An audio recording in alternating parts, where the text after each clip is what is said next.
So a while ago on my Twitter, I asked people to submit some games they would like to see me review or talk about, and one game stood out to me. Game Dev Tycoon, suggested by Urbanis. I absolutely forgot about this game. I hate to admit it, but I did forget about it. I played this a while ago, like a really long time ago, and absolutely loved it, and I'm gonna revisit it now because of my Twitter thingy. And I will get to the other games on the list. I will do them. Just this is gonna be the first one. So when I started YouTube, I had no idea what the hell I was doing, and now 7 months or so later, I still have no idea what the hell I'm doing. Look at that growth!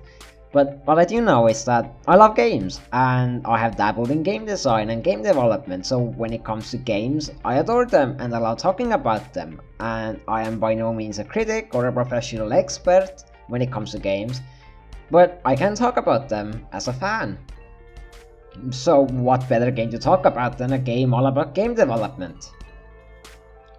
This masterpiece game was made by Greenheart Games and released on December 10, 2012. Once released, the game got almost immediate praise, getting high ratings on Steam and positive reviews by critics. And practically enough, it's a game all about making games. Can't emphasize that enough, it's poetry. And that's the general stuff you can find anywhere, but that's not why you're here, are you? Actually, I have no idea why the hell you're here.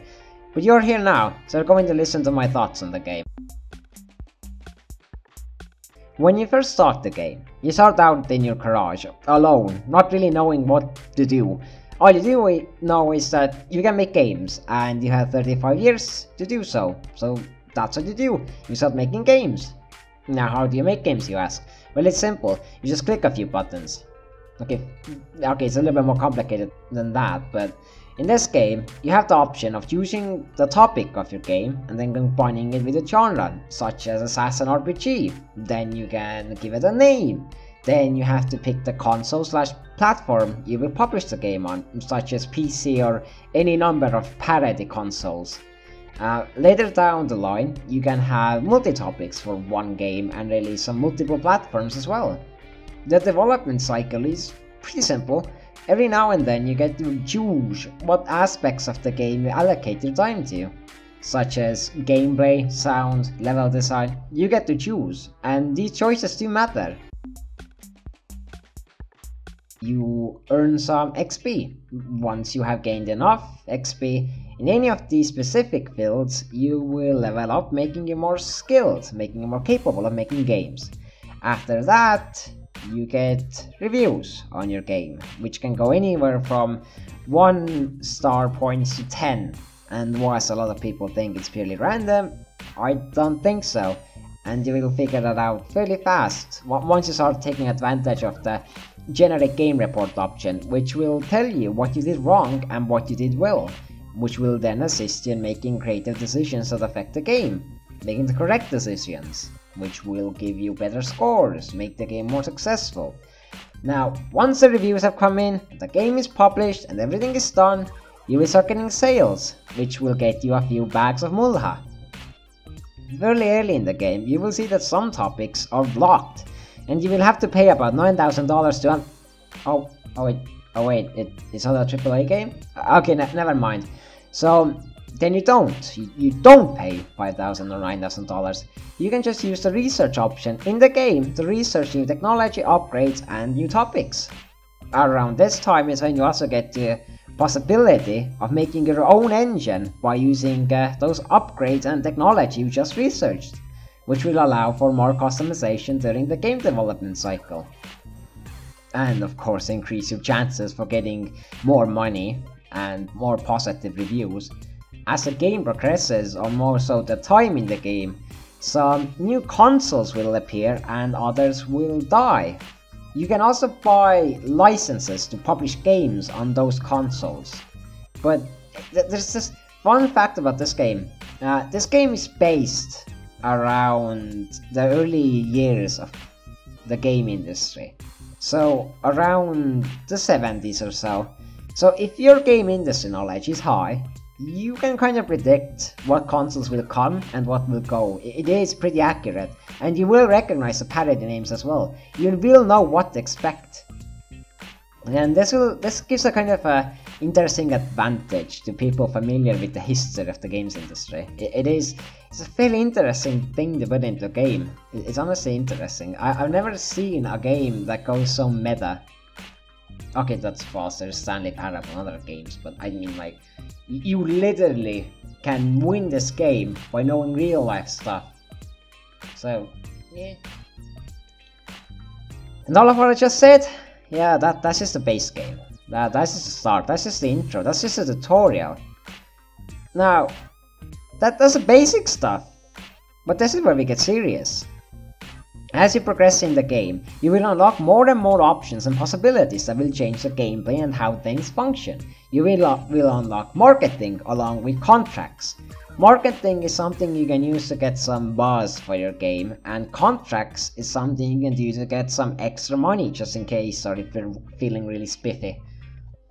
Once you finally get 1 million bucks, you can move to a new location, and this is where more options are presented to you, because now you have the possibility of hiring other people to work for you. This is where you unlock such options as training, where you can train yourself and the members of your team in fields of game development to increase their skills. You can also send them to vacation if you really are being generous. You can send them to a nice vacation in Hawaii or somewhere. Or, I mean, you can't pick the location, but I like to imagine it's Hawaii.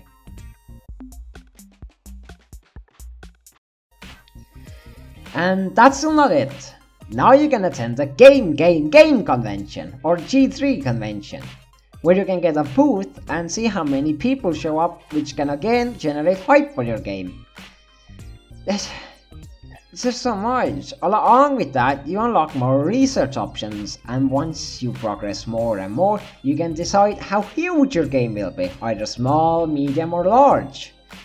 And with that, you also unlock publishing deals, where a publisher asks you to make a specific game along with a specific review score. If you fail to get the review score that they want you to get, you have to pay a penalty. But if you succeed, you get some royalties along with a crap ton of new fans. So it is incredibly useful if you want some quick growth, because fans, the more fans you have, the more sales any of your games will have, even if they completely fail. And this game continues progressing. It just continues, it doesn't stop. You keep unlocking new options, new things to mess around with and explore. It's a game filled to the brim with content, and it was done by a very small team of developers. Honestly God, AAA games have no bloody excuses anymore. This was made by around 2 people, or a small team around 5-10 people at most. It's like, bloody hell! There's also mods. You can also get mods for this game. There's a crap ton of mods you can get for this game, and it is supported. You can actually just go to the workshop on Steam and get some mods, or anywhere else. You can just get some mods, and that will again improve and add more things into the game to do, and it's absolutely freaking mind-blowing. And if I started pointing out every single function, option, possibility you unlock as you play the game, I will be here for a very long time. I will turn into a freaking skeleton. So hopefully, this was enough to give you an idea for how good this game is. This game is all about trial and error. Some things will work, some will not. Finding out what will is the key to success. But do not be afraid to experiment. You have to experiment, because it can be incredibly rewarding to do so. This game is very accurate as well, simulating how game development functions in spirit and concept.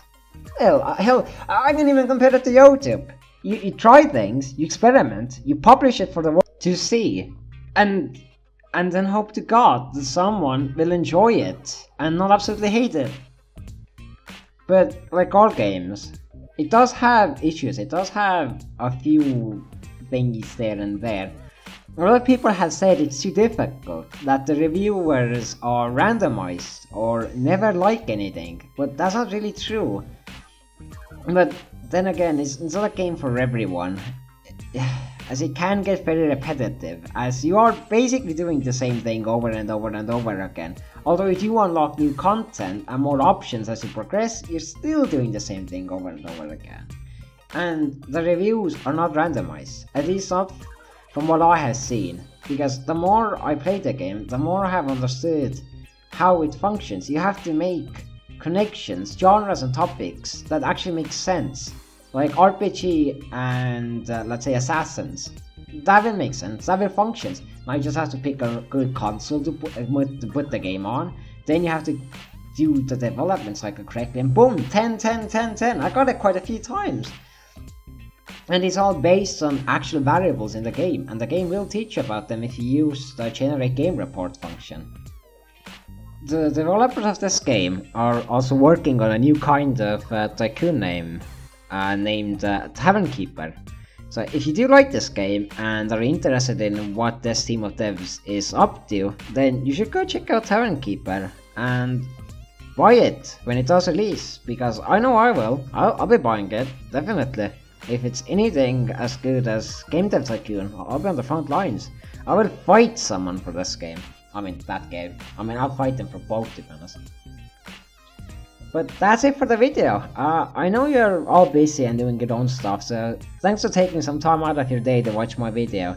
And I know I have not uploaded for a while, and I won't make any excuses. I will simply try to upload more often starting now, hopefully. If you like this video, leave a like, and if you do want to see more content from me, subscribe and hit that bell button so you get notified of when I upload. And that's I think it. Peace y'all.